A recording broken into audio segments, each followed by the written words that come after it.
Hi అండి. 'రావణ్ చెరలో Sita' part 23. బావా, ఇప్పుడు మనం ఎక్కడికి వెళ్తున్నాం అని ఆర్య అడుగుతాడు ఫుల్ ఎక్సైటింగ్‌గా. ఇప్పుడు నైట్ టైమ్ కదా! సో, చూడాలి అంటే మార్నింగ్ టైమ్‌లో వెళ్తే బాగున్ను. కానీ నైట్ టైమ్ కాబట్టి అజ్మీర్ సిటీకి వెళ్తున్నాం. జస్ట్ అక్కడ వ్యూ చూడటానికి. తర్వాత ఏదైనా రెస్టారెంట్‌కి వెళ్దాం. అంతే ఈరోజు ప్లాన్స్. ఇంకా నెక్స్ట్ టైమ్ ప్లాన్ చేసినప్పుడు మార్నింగ్ టైమ్‌లో ప్లాన్ చేస్తే అన్నీ చూడొచ్చని సూర్య అంటాడు. సర్లే ఇప్పుడు ఇవి చాలులే. అది చూసేసరికి చాలా టైం పడుతుందిలే అని అంటూ ఊరుకున్నాడు. ఒక 2 అవర్స్ జర్నీలో రామ్ అయితే సీతని మొత్తంగా గిల్లుతూనే ఉన్నాడు. పాపం సీత ఏమనలేక, ఎవరితో మాట్లాడలేక సైలెంట్ అయ్యింది. ఇక శృతి, రాధిక అయితే ఫుల్ టాకింగ్‌లో ఉన్నారు. సీత అయితే రామ్ ఇచ్చే స్వీట్ పనిష్మెంట్‌ని భరిస్తూ ఉంది. అలా వాళ్ళు అజ్మీరీకి వెళ్ళిపోయారు. కార్‌ని పార్క్ చేసి అందరూ కారు దిగ్గానే అక్కడంతా కూడా చూస్తూ ఉండిపోయారు. ఎందుకంటే అక్కడ లైటింగ్స్ అంతా కూడా సూపర్‌గా ఉంది. అలా అందరూ నడుస్తూ వెళ్తూ ఉంటే సీతకి రెండు వైపులా మీనా, శృతి సీత చేయి పట్టుకుని నడుస్తున్నారు. రామ్ మొహం ముడుచుకుని పెట్టుకున్నాడు. అలా అందరూ అక్కడ వ్యూ చూస్తూ లోపలికి వెళ్ళి దేవుడికి మొక్కుకుని బయటకొచ్చారు.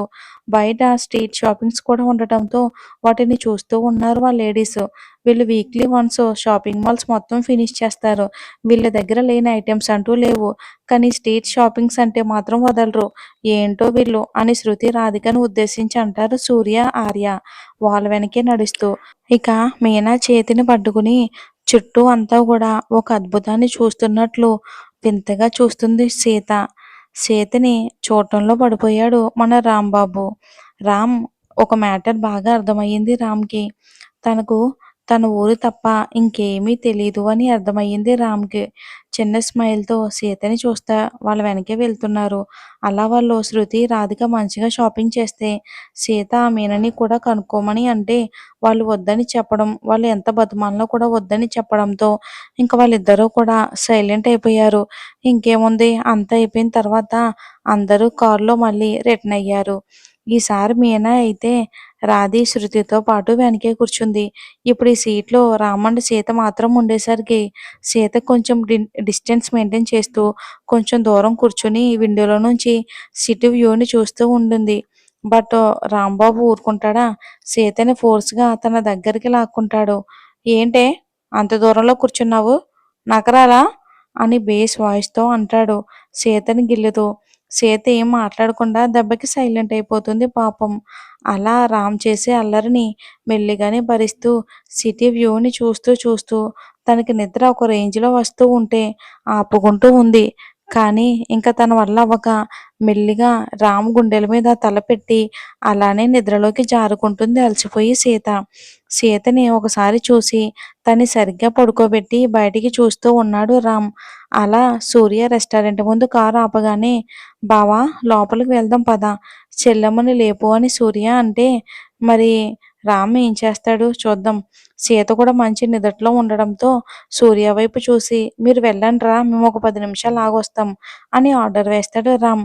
"ఓకే, తొందరగా రండి" అని చెప్పి అక్కడి నుండి వెళ్ళిపోతారు ఆ బ్యాచ్ అంతా కూడా. రామ్ సీతని ఇంకా తనలోకి అదుముకుంటూ "బుజ్జి కుక్కపిల్లలా ఎంత ముద్దుగా ఉన్నావో" అని సీతని మురిపెమగా చూస్తూ తన నుదుటి మీద ప్రేమగా ముద్దు పెట్టి ఉన్నాడు. ఒక్కసారిగా మెలకువ వచ్చింది సీతకి. "ఏంటే, ఆకలి వేయటం లేదా?" అని అడుగుతాడు. అవుతుంది అన్నట్లు తల ఊపగానే "మరి ఇంకే" అని తనని ముద్దు పెట్టుకుంటాడు మళ్ళీని. సీత తన చిన్ని చిన్ని చేతులతో రామ్‌ని నెట్టడానికి చూస్తుంది. కానీ ఆయన గారు వింటేనే కదా! ఇంకా సీత చేతులను తన చేతులతో లాక్ చేసి గట్టిగా హత్తుకుంటాడు. ఇక పాపం ఆ చిన్ని ప్రాణానికి ఊపిరాడక గిలగిలా కొట్టుకుంటూ ఉంటే తన్ని మధ్యలోనే ఊపిరి అందిస్తూ ఆ ముద్దుని కంటిన్యూ చేస్తున్నాడు రామ్. ఇంకా పావుగంట సుదీర్ఘ ముద్దు తర్వాత సీతను వదిలి "ఎందుకే నన్నింతలా మాయ చేశావు? అసలు నిన్ను చూస్తుంటేనే అసలు వదలబుద్ధి కావటం లేదు. మళ్ళీ ఆగమనంటే ఎలానే" అని మళ్ళీ ప్రేమగా ముద్దు పెట్టుకుంటాడు. ఇంకా సీత సీట్లో నుంచి లేచి కూర్చొని సీతను పట్టుకుని సీట్లో మళ్ళీ సరిగ్గా కూర్చోబెడతాడు రామ్. తన చీరని, జుట్టుని సరిచేసుకుంటుంది. తన పాకెట్ నుంచి కూలింగ్ జెల్ తీసి సీత పెదాలకు సుతుహారంగా రాస్తాడు రామ్. ఇక సీతకు ఆ కూలింగ్ జెల్ తగలగానే అప్పటి వరకు పుట్టిన మంట అంతా కూడా కొంచెం తగ్గి సీతకు చల్లగా అనిపిస్తూ ఉంటే కళ్ళు మూసుకుంది. నొప్పిగా ఉందా అని సీత వెనక నుండి చేతులు వేసి అంటాడు రామ్. సీత కూడా అవును అన్నట్టు తల దించేస్తుంది. నువ్వు మళ్ళీ ఇంత క్యూట్‌గా ఉంటే ఎలానే? నాతో కష్టం. ఇక్కడ నొప్పిగా ఉంది అని తన గుండె మీద చేతిని పెట్టుకుని చూపిస్తూ అంటాడు. అయినా నీ పని ఇక్కడ కాదులే. ఇంటికి వెళ్ళాక చూద్దాం. నా గదికి వస్తావు కదా!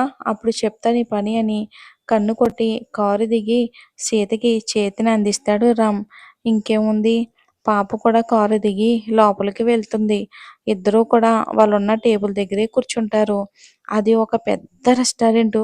చూడటానికి చాలా రిచ్‌గా ఉంటుంది. అక్కడ ఉన్న ఇంటీరియర్ అంతా కూడా చూసి ఒక్కసారిగా కళ్ళు తేలేసింది పాప. అక్కడ ఉన్న లేడీస్ అంతా ఫ్యాషన్‌గా ఫుల్ మేకప్‌తో ఇంకా చెప్పాలి అంటే పొట్టి పొట్టి బట్టలతో చాలా ఇంకా అబ్బాయిలు, అమ్మాయిలతో కలిసి బాగా ఎంజాయ్ చేస్తూ ఉన్నారు. కొంతమంది లేడీస్ అయితే ఇంకా వాళ్ళ బాయ్స్‌తో కలిసి వచ్చారు. వాళ్ళని అలా చూసి వెంటనే చూపు దించేసింది సీత. రామ్ సీత ఎక్స్‌ప్రెషన్ చూస్తూనే ఏంటే అలా చూస్తున్నావు? నీకు కూడా అలాంటి డ్రెస్సులు కావాలా? అని రామ్ నవ్వును లోపల దాచేస్తూ అంటాడు. అయ్యో రామా! నేనెందుకు అలాంటివి యేసుకుంటానండి? తప్పు తప్పు. నేనెప్పుడు కూడా అలాంటి డ్రెస్సులు వేసుకోను అని మొండిగా చెప్తుంది సీత. ఏయ్! భర్తని పేరు పెట్టి పిలుస్తారెవరైనా? అంటూ సీతని గిచ్చాడు. అయ్యో రామా! నేనెప్పుడు పిలిచానండి? అని అంటూనే ఏదో గుర్తొచ్చినట్లు తల కిందకి దించి అంటే అది నేను నాకది ఊత పదం ఒకటేనండి. నేను ప్రతిదానికి రాముల వారిని తలుచుకుంటాను. అందుకే అలా అన్నాను అంతే. నేను మిమ్మల్ని పేరు పెట్టి ఎప్పుడూ పిలవలేదండి అని అమాయకంగా అంటుంది సీత. సర్లే ఫీల్ కాకు. పద అని ఆ కోతి బ్యాచ్ అక్కడ ఉన్నారని చూసి సీత చేతిని పట్టుకుని అటువైపుగా తీసుకుని వెళ్తాడు రామ్. ఏంటన్నయ్య ఇంత లేటు? రా ఫుడ్ ఆర్డర్ ఇచ్చాము వస్తుంది అని సీట్ చూపించగానే ఇద్దరు వెళ్ళి చెరో సీట్‌లో సెటిల్ అయ్యారు. అలా ఫుడ్ రాగానే ఇంకా సర్వర్ ఫుడ్‌ని అందరికి సర్వ్ చేసి వెళ్ళిపోయాడు.